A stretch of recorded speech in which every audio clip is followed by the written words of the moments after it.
Hello everyone, this is Ashley Tucker. Thank you for joining me today. For today's card, I started with a piece of 6x6 Canson watercolor paper. I used my T-square ruler and a pencil to make some guidelines because I'm going to be using a square die to cut a bunch of windows out of this piece. These lines that I drew created a little square in the middle of the panel, and I used my die and lined it up with each of the four corners of that square so that in the end I have 4 windows that are really well lined up. You might have noticed at this point in the video that my voice seems a little bit different than usual, and that's because I got a brand new microphone. This is my very first time using it, so I'm still getting to know it and it might not be completely perfect, but the sound quality should be better than my old microphone. Anyways, once I got all of those windows cut, I moved on to some stamping, and I just got this brand new stamp set from Pink & Main called Catitude. When Pink & Main first previewed this set, I didn't realize that it wasn't out yet and that they were just previewing it for their next release, and I wanted it, and I was looking everywhere for it. I went to Simon Says Stamps website and I was searching all over for it, and I went to the Pink & Main website and I was looking for it and I couldn't find it, and I couldn't figure out why because it seemed like it was called Catitude and that's what I was searching for, but nothing was coming up. So I messaged Pink & Main on Instagram and they told me that it wasn't out yet. So I had to wait, but now that it's out, I grabbed it. I'm a big fan of anything with cats, so when I saw this one, it was one that I needed in my collection. So I stamped these 5 cats from the stamp set. I used my Misty tool and stamped them on Bristol smooth paper with Simon Says Stamp Intense Black ink. And I didn't stamp all the cats in this set. I think there's 6. I just stamped these 5. I wasn't exactly sure which ones I was going to use. I knew that I only wanted to use 4, but I thought if I stamped 5, then I could pick 4 out of them, and if I didn't like one, I didn't have to use it. And that actually turned out to be a really good thing because I colored one of these cats and I just really didn't like the way that it came out. So it was a good thing that I thought ahead and stamped 5 of them. So as you can see, I'm using my Arteza Real Brush Pens to color in these cats. And for this first one, I used the color orange, and now I'm using the color punch pink. As always with my Arteza markers, I color where I want the shadows to be, and then I use my water brush to blend it out to the rest of the area. Next, I took out my bubblegum pink color, and I'm going to be using this color for the ears and the blush on the cheeks for every one of the cats. After that, I took the punch pink color back out, and I just deepened up the shadows until I was happy with them. By the way, if you're wondering what kind of microphone I got the Blue Yeti microphone, and I'll leave a link to the Amazon page for that in the description below in case you're curious. The first color that I chose to use for this second cat is Night Sky Blue. Now, I'm definitely not coloring in these cats to be realistic. I'm going to have a blue cat, and in the end you'll see I'll have a purple cat as well. I think that this blue cat could pass for a black cat in a cartoony way, but the purple cat definitely can't pass for a normally colored cat. The really fun thing about coloring though is that you get to decide, and sometimes you gotta have blue and purple cats. I hope you guys are prepared to see a lot of this stamp set because there's no way that I can just use this once.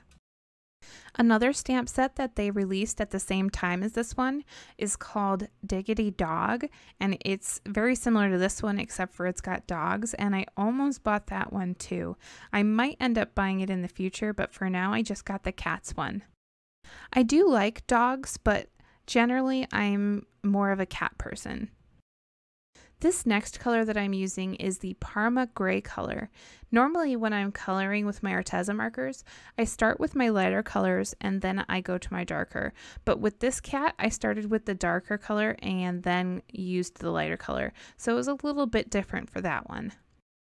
This next cat that I colored, I wanted it to be a gray cat. The first color that I used is the Dolphin Gray color.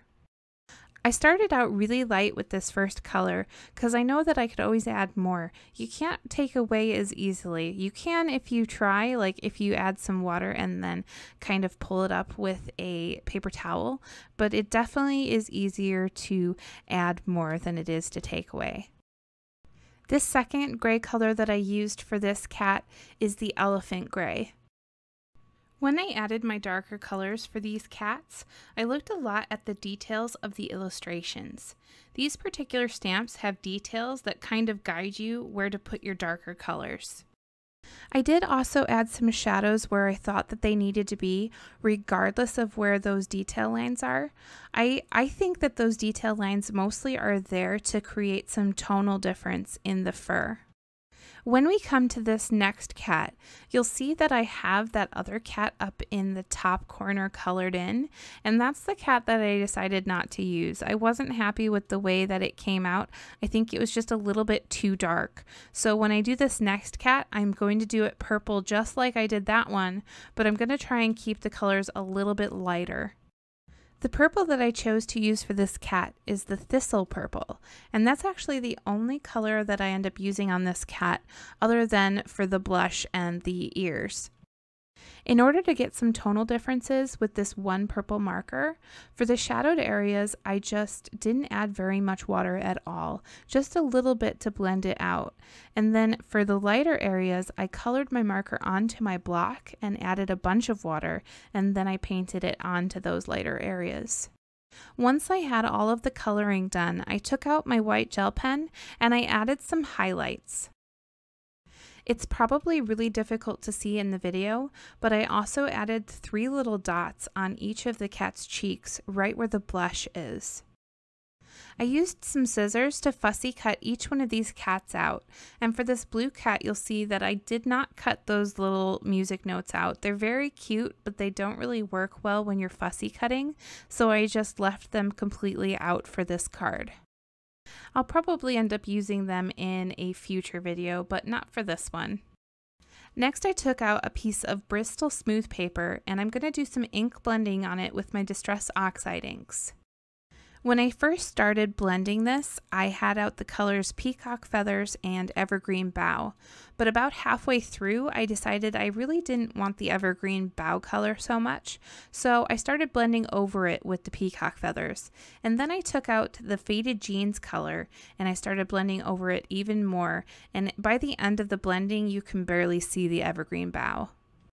A majority of the panel ends up being that Peacock Feathers color. I thought that it was a really good color and it went with all of the cats really well, and it would be a really good background color for them. I had to make a card base for this card because I don't have any pre-made card bases this size. This is a 6x6 card in the end. I've been really liking these big oversized square cards lately.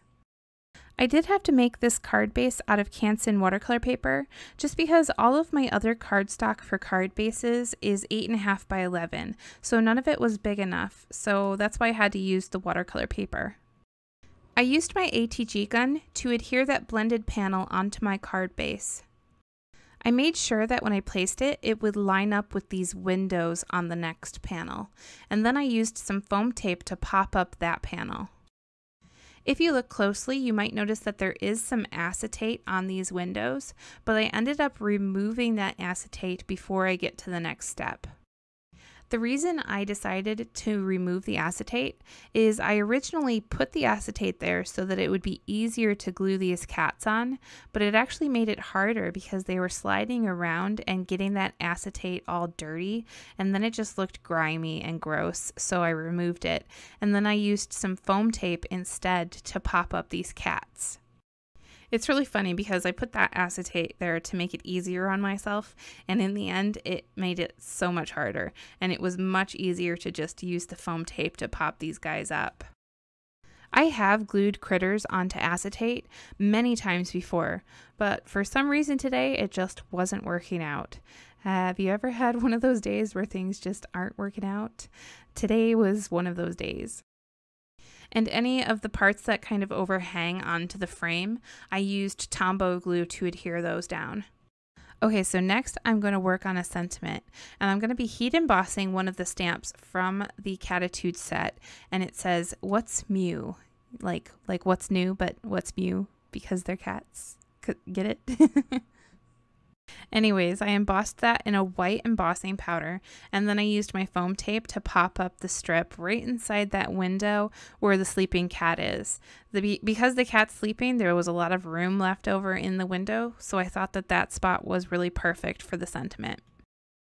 I went over the sentiment strip with my Wink of Stella glitter brush pen, and then I pulled out this Papermate pen, and I'm going to do some dashed lines around each one of the windows. And I sped this up really fast because I took my time with it. I wanted to be really careful so that I didn't mess up this card after I worked really hard on it. To finish up this card, I pulled out some sequins.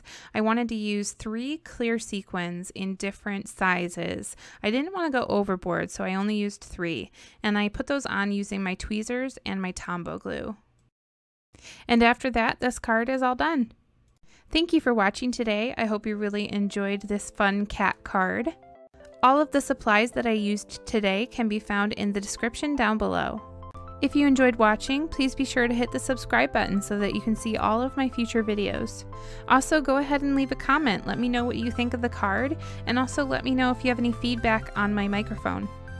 I'm going to be back with a new video on Monday. Again, thank you for watching. I appreciate all of you, and I hope you have a great weekend.